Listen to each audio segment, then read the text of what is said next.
बिस्मिल्लाहिर्रहमानिर्रहीम। आज हम इस चीज़ को डिस्कस कर रहे हैं कि ये जो कुरान पाक में कहा गया है कि हलाकत ऐसे नमाजियों के लिए जो अपनी नमाज से गाफिल हैं।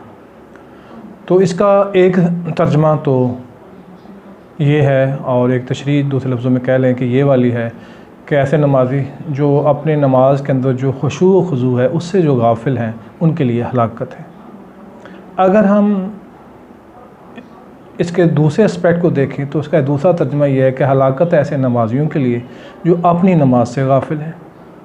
अब यहाँ अपनी नमाज से क्या मुराद है?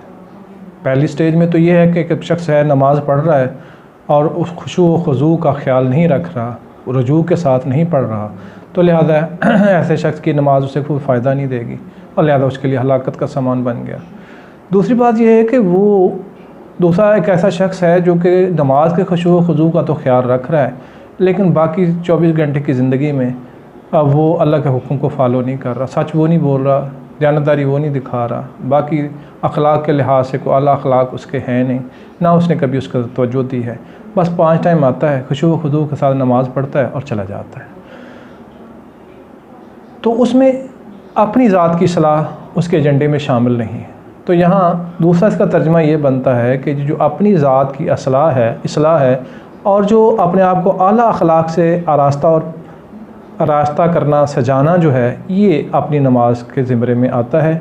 अगर एक शख्स अपने आप को आला अखलाक से सजाता भी है और उसके साथ साथ नमाज भी खुशू खुशू से अदा करता है तो उसकी नमाज मकबूल हो जाएगी, उसकी नमाज कंप्लीट हो गई है और उसने उस पर्पस को पा लिया है जो जिस की शान में अल्लाह ताला ने ये आयत उतारी है। अब पहली बात में बाज़ औक़ात ऐसे होता है कि हम ये करते हैं कि हमारे यहाँ नमाजी हज़रात बहुत ज़्यादा हैं और बाकी इबादत के तमाम चीज़ें जो अहकामात हैं वो अल्लाह ताला के वो हमारे साथ आँखों पर हैं और लोग इसको भरपूर तरीके से अदा भी करते हैं, लेकिन अखलाक के मैदान का फील्ड जो है वो खाली है। हम माशरे में देखते हैं लोग भूखे मर रहे हैं, कोई परवाह नहीं है, लोग डूब रहे हैं, कोई परवाह नहीं है, लोगों के पास सेहत की फैसिलिटीज़ नहीं है, कोई परवाह नहीं है, लोगों पर जुल्म हो रहा है, जालिम का हाथ पकड़ने वाला कोई नहीं है, मज़लूम की मदद करने वाला कोई नहीं है। ऐसा लगता है कि जैसे इंसानियत जो है वो बहुत बड़े शिकंजे में आ चुकी है। नमाजियों से मस्जिदें ज़रूर भरी होंगी, हर साल हज पे भी लोग जाएंगे, ज़कात भी देंगे और बाकी तमाम जो मनासिक इबादत हैं वो सारे पूरे करेंगे, लेकिन अखलाक की तरफ से हमारा खाना बिल्कुल खाली है। उसकी बुनियादी वजह यही है कि हमने नमाज की 5 टाइम की जो हाज़िरी है इसी को बस इबादत समझ लिया है। इबादत तो 24 घंटे की है, अल्लाह के हर हुक्म को सर आँखों पर रख कर अपने मफाद को पीछे करके उस पर अमल करना ये इबादत है, ये 24 घंटे की है। 5 टाइम तो सिर्फ हाज़िरी है, वो हाज़िरी देने के लिए हमें हाज़िर होना है और उससे कोई ऑप्शन नहीं है, ये कंपलसरी है, ज़रूरी है। लेकिन 24 घंटे अखलाक तो फिर 24 घंटे फ़र्ज़ है, नमाज 5 टाइम फ़र्ज़ है, तो लिहाजा अखलाक से छुट्टी कहाँ से मिल गई? 5 टाइम की तो छुट्टी मिली नहीं, 24 घंटे की छुट्टी हमने ले ली।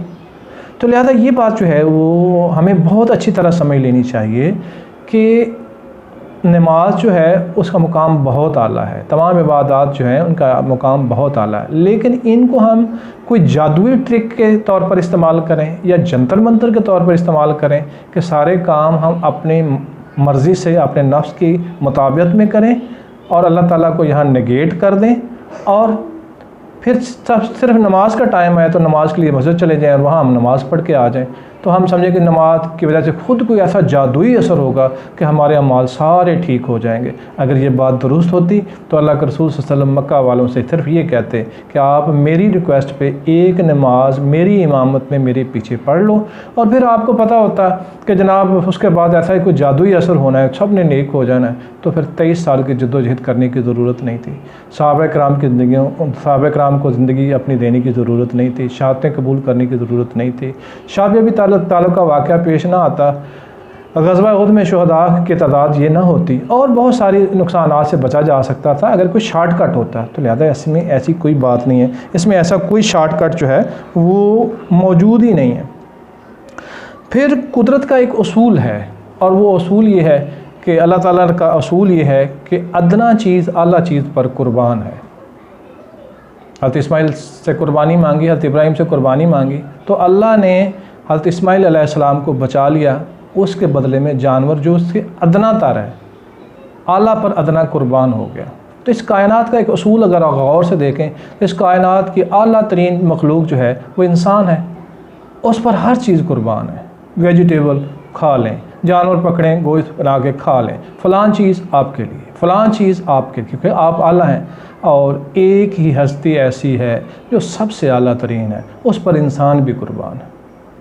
अगर अदना पर आला, अदना की कुर्बानी देखनी है आला पर, तो देख लीजिए कि जनाब हज़रत इस्माईल अलैहिस्सलाम को बचा लिया गया और दुम्बा कुर्बान कर दिया गया। और अगर उससे फिर बड़ी कुर्बानी देखनी है, फिर इंसान अदना है और अल्लाह की ज़ात आला है, तो देखें जनाब हुसैन ने अपने 70-72 आदमियों की कुर्बानी पेश कर दी, एक आला तरीन हस्ती की मान रखते हुए, वो अल्लाह की हस्ती है। तो लिहाजा हमें ये देखना है कि क्या 24 घंटे की ज़िंदगी में हमारे अंदर गॉड कॉन्शियसनेस है।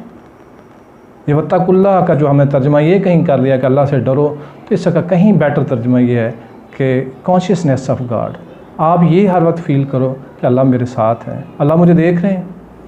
और उसके देखने का जो अंदाज़ हदीस में काफ़ी हुआ है, वो आप और मैं अगर सुने तो हम पर वजद तारी हो जाए कि अल्लाह ताला अपने बंदे को मोहब्बत से इस तरह टिकटकी बांध के देखते हैं जैसे शिकारी निशाना बांध के, एक आंख बंद करके शिकार पर निशाना बांध के, टिकटकी बांध के देखते हैं कहीं ज़रा सी आंख हिली तो निशाना ख़ता ना हो जाए। तो अल्लाह ताला इस तरह अपने बंदे की तरफ मोहब्बत की आंख से देख रहे होते हैं। तो ये फ़ील करने वाली बात है। अगर हम फ़ील करें तो हमारी फिर 24 घंटे की ज़िंदगी आला अखलाक वाली ज़िंदगी हो जाएगी, और फिर हम इस डेफिनेशन तक पहुँच जाएंगे कि हम नहीं हैं वो शख्स जो अपनी नमाज़ों से गाफिल हैं, हम नहीं हैं वो शख्स जो आप खुशू व खुजू से गाफिल हैं, हम अल्लाह ताला के मानने वाले बनते हैं। शुक्रिया।